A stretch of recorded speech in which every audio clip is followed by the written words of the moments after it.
La coalition là boitait depuis longtemps. Refaire les mêmes erreurs que nous sommes en train de faire depuis des années. Je ne travaille pas pour une seule personne, on travaille pour la nation, pour l'État. Au Kasaï, même au Katanga, il y a des coins où il y a une pauvreté incroyable. C'est pourquoi nous devons travailler. Le principe est que nous devons tout faire pour ramener la paix et la tranquillité à l'est de notre pays. Kopesa bitumbu na batu bakoyiba mbongo ya l'État. Mbongo zana mikakatanu mingi. 13 Pro TV, c'est la chaîne providentielle.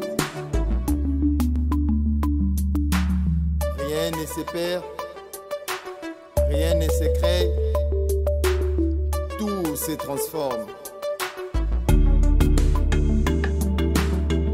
Abonnez-vous massivement sur votre chaîne. Abonnez-vous massivement sur votre chaîne. Bonjour Mbote et bienvenue à la chaîne 13 Pro TV pour la présentation pour la Bolse. Aujourd'hui, nous sommes dans la commune de Limete, précisément dans la ville de Kinshasa. Recevoir pour vous notre invité d'aujourd'hui. Il s'agit bel et bien de Henri Thomas Lokondo. Henri Thomas Lokondo, congolais de père et de mère. Henri Thomas Lokondo est né en Mbandaka en 1955, d'une famille de 10 dont il est 7e enfant. Henri Thomas Lokondo fréquenta brillamment ses études primaires et secondaires chez les frères des écoles chrétiennes à Mbandaka. Et après, il décrocha son diplôme à l'université libre de Bruxelles. Il entama très tôt sa carrière de la fonction publique au sein de la présidence de la République, sénateur honoraire et aujourd'hui député élu de Mbandaka. Ensemble avec vous, découvrons l'invité du jour. Bonjour Excellence Henri Thomas Lokondo. Bonjour. Son Excellence, nous sommes venus ici parler avec vous sur la situation politique actuelle du pays. Par rapport aux nominations de 3 juges que le président Félix Antoine Tshisekedi avait nommé la semaine dernière, que dites-vous par rapport à cette nomination? Est-ce que le président a violé la Constitution ou le président a bien fait son travail? Votre analyse? Ça, je l'avais dit depuis longtemps. Ils ont signé ces ordonnances au mois de juillet et j'étais parmi les tout premiers qui avaient dit que ces ordonnances violaient la Constitution. C'est clair, c'était clair dans ma tête. Et voilà. Parce que, pour 2 raisons simples. Le contre-saint du Premier ministre, c'est lié à la personne du Premier ministre. Comme chef du gouvernement, un intérimaire ne peut pas contresigner une ordonnance du président de la République à la place du Premier ministre. Encore que le Premier ministre, quand il lui a laissé l'intérim, il avait circonscrit le rôle qu'il allait jouer. Et encore qu'il n'était pas loin, il était ici à Lubumbashi. Vous ne pouvez pas, vous, le chef de l'État, vous envoyez votre Premier ministre en mission pour 2 jours seulement ici à Lubumbashi. Et après lui, vous faites contresigner vos ordonnances par un intérimaire sans que lui le sache. Donc, il y a quelque chose qui ne va pas dans le fonctionnement des institutions. Et il suit la publication de ces ordonnances à la télévision comme tout le monde. Ça, c'est très gênant, ça. Maintenant, donc, mais non, bon, ces juges ont prêté serment, on est dans la crise. Et c'est pourquoi, d'ailleurs, le président lui-même a remarqué effectivement qu'on était dans la crise. Nous l'avions déjà dit, nous, le groupe informel G13, que la coalition là boitait depuis longtemps. Maintenant, ça a sauté aux yeux de tout le monde.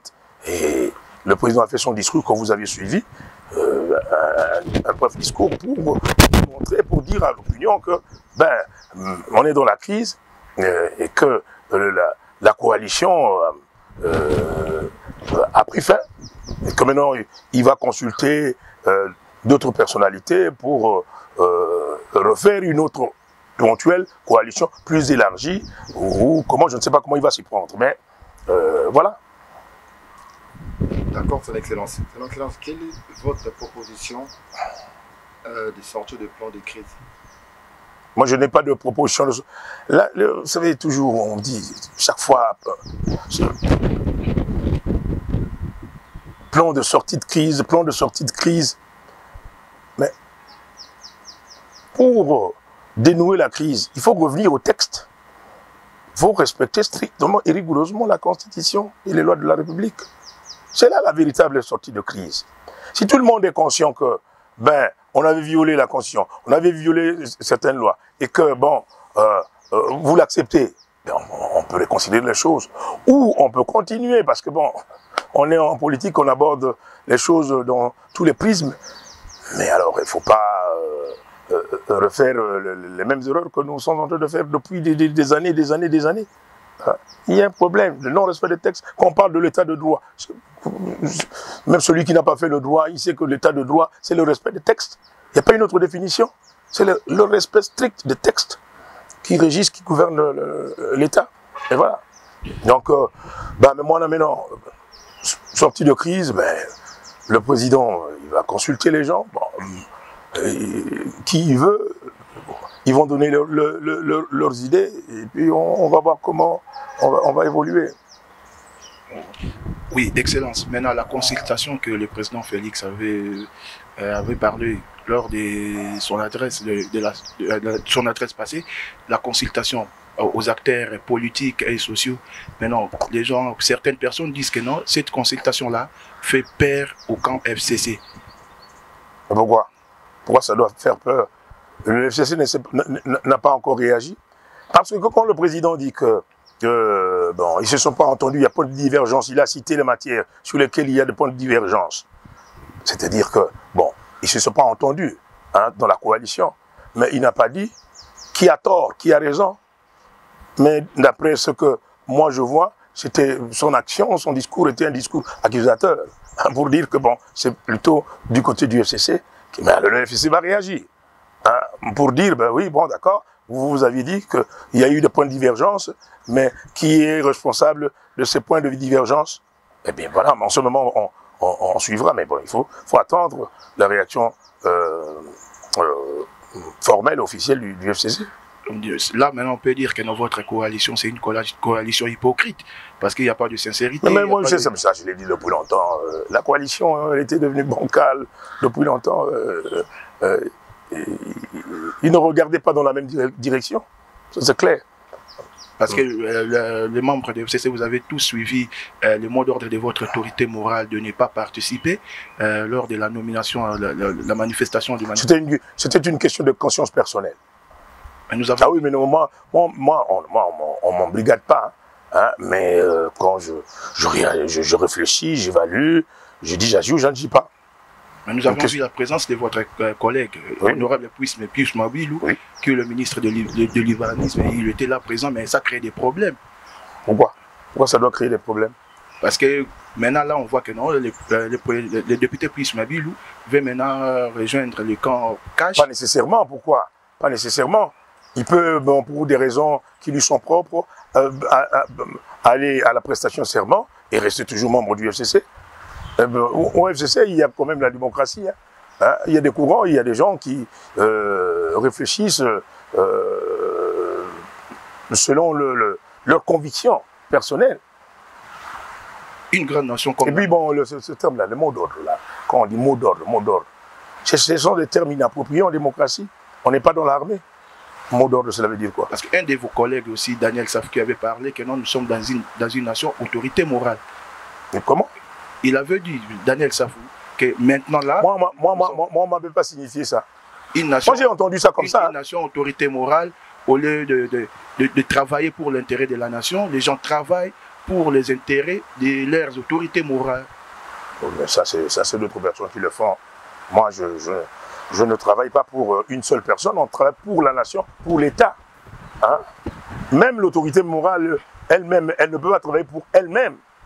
Elle travaille pour l'État. Il faut voir les choses dans ce sens-là. Et c'est comme ça qu'on peut faire évoluer notre pays. Son Excellence, êtes-vous fier de l'Assemblée nationale? Pardon? Êtes-vous fier de l'Assemblée nationale d'aujourd'hui? Notre Assemblée nationale? Mais je suis là.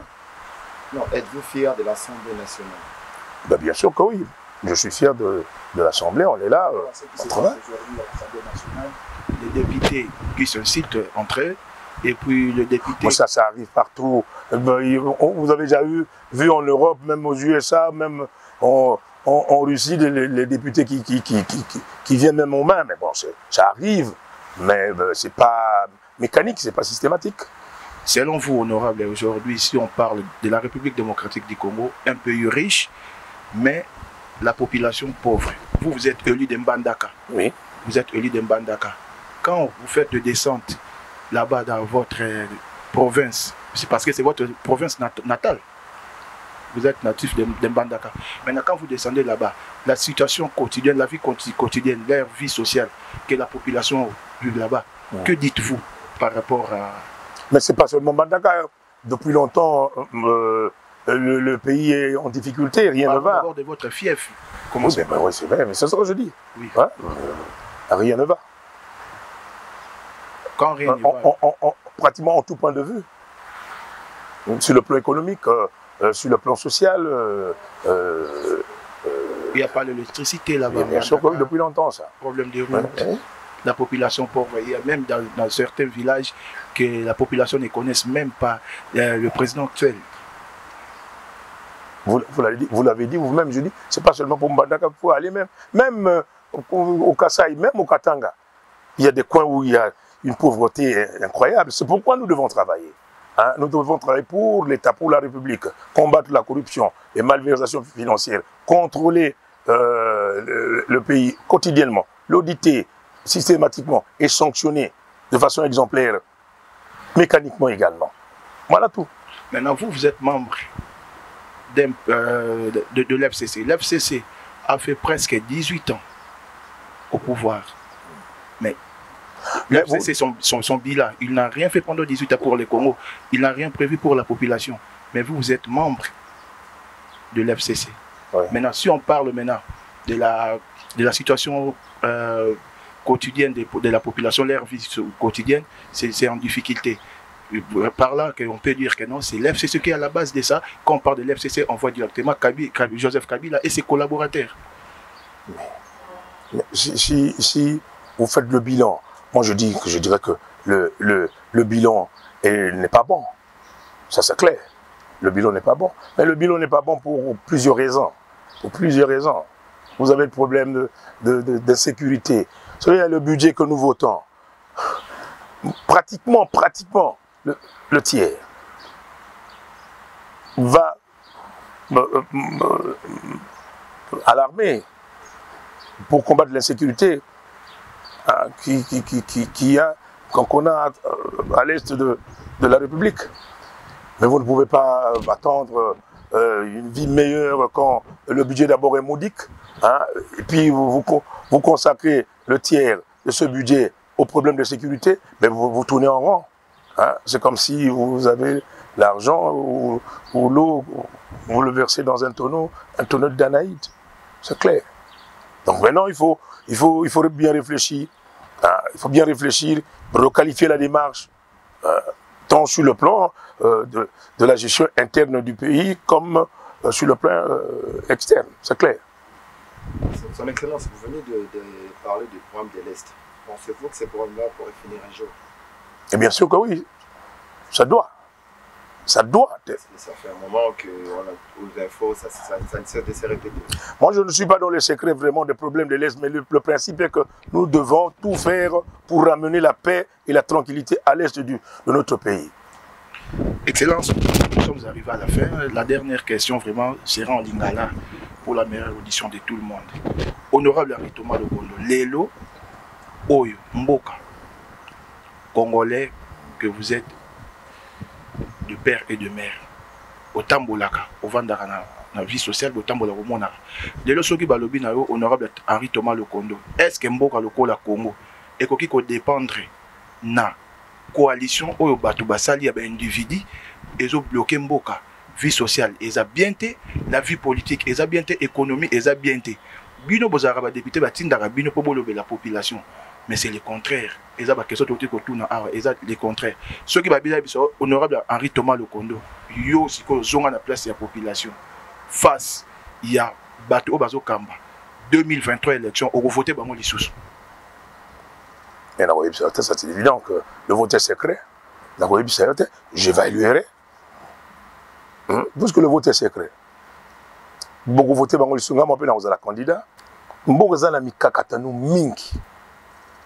Il y a un alobaki, il faut bateau ya malamu ba idée ya malamu pona mboka etambola malamu o contrôler mboka malamu mbongo ya l'état ezala na kesi ya l'état ko pesa bitumbu na bato ba ko iba mbongo ya l'état ndé kutambola mbongo kutambola malamu ndé wana bato o voter oyo te ko voter oyo te mais moto wana programme na to voter sur base de programme ezala to président de la République ozali candidat ou bien naza candidat président de la République ou bien même naza candidat député na koyebisa la population oyo nga naza okanisa oyo naza kotala et c'est sur base ya programme na moto que population a voté oyebi que population congolaise siko population mboka na biso a commis très politique aza mael na bato batanga mingi te akoyeba komona bino moto oyo oui azana mbongo mingi lobaka mingi tout ce que vous voulez mais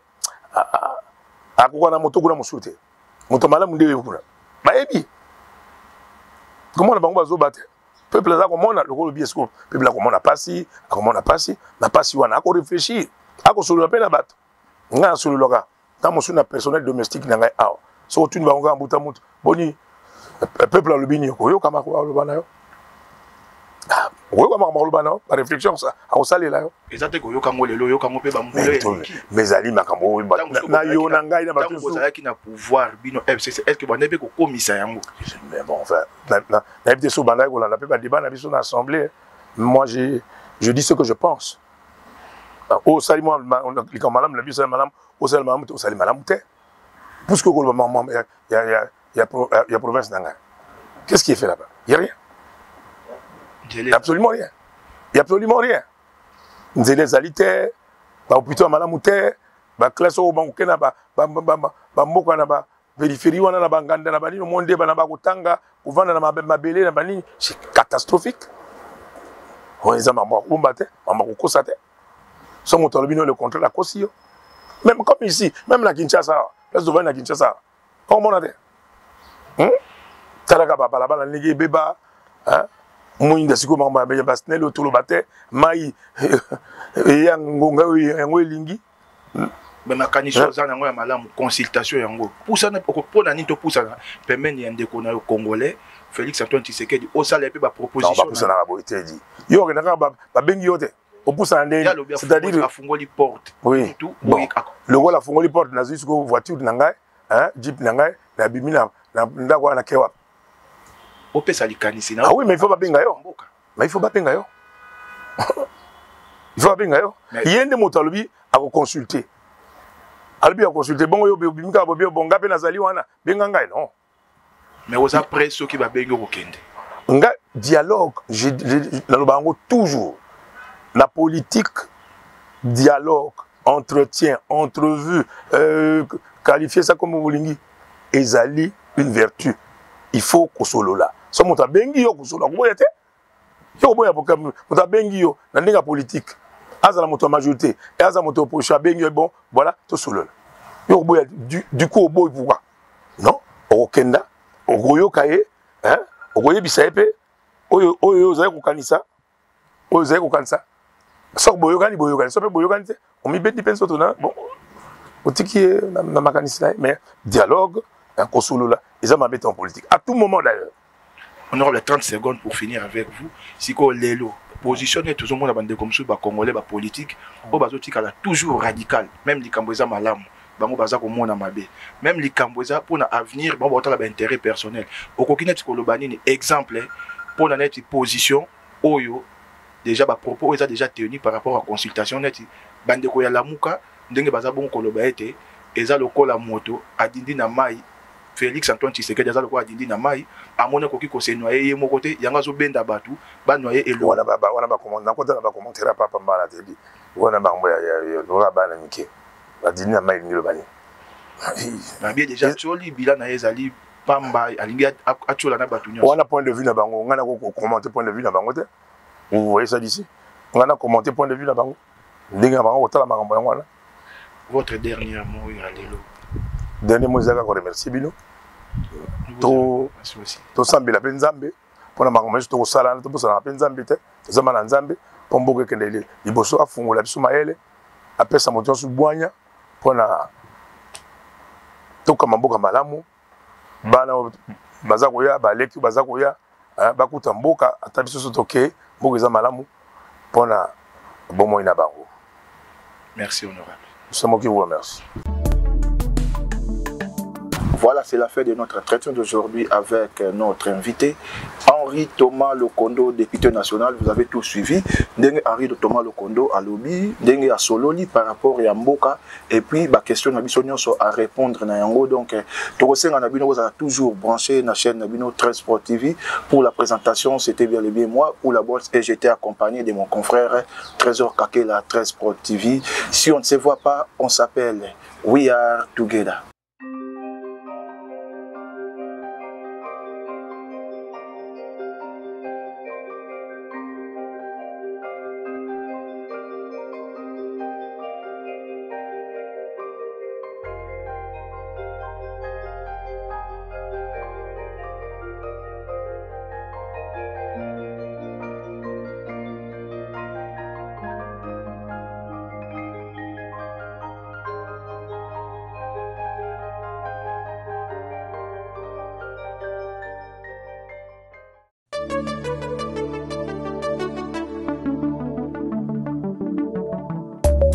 Pro TV, c'est la chaîne providentielle.